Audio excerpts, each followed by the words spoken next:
Après des mois de guerre à Gaza, la famille de Wassim El Rayes a pu se réfugier au Canada grâce au programme de visa temporaire du gouvernement fédéral.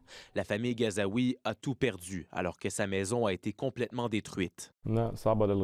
La guerre a été un moment très difficile à vivre. Vous ne savez pas ce qui va se passer, si ce sera votre dernier jour ou non, dit M. El Rayes. Après des mois d'attente, la famille est arrivée à Ottawa en octobre dernier. Elle réside temporairement chez la sœur de Wassim. La femme a déposé une demande de visa temporaire pour 29 membres de la famille vivant dans la bande de Gaza, mais jusqu'à présent, seuls 16 d'entre eux sont arrivés au pays.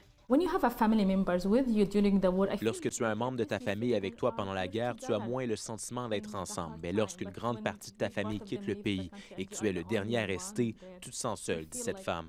Immigration, Réfugiés et Citoyenneté Canada indique avoir reçu plus de 4 700 demandes de visa temporaire provenant de Gazaouis. Sur toutes ces demandes, à peine plus de 600 personnes sont arrivées au Canada.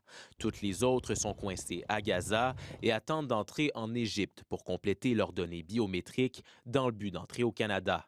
Géographiquement, il est difficile d'avoir accès à ces personnes. Selon cette professeure, traverser la frontière vers l'Égypte est extrêmement difficile. L'Égypte ne veut pas les laisser venir. Et puis là, on va dans des raisons assez complexes d'histoire et de géopolitique. L'Égypte elle-même est dans une situation économique très, très précaire. La professeure croit que le cessez-le-feu à Gaza permettra d'accélérer l'arrivée de Palestiniens au Canada. Il faudrait réussir à débloquer la situation avec l'Égypte pour qu'elle laisse passer certaines personnes. Les familles qui ont pu être réunies devaient payer comme 5 000 $ pour pouvoir traverser la frontière. Mais tout le monde n'a pas cet argent.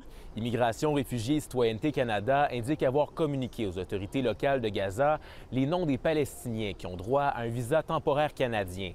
Toutefois, le ministère rappelle qu'il n'a pas le contrôle sur la frontière entre l'Égypte et la bande de Gaza. Ici Félix Pilon, Radio-Canada, Ottawa.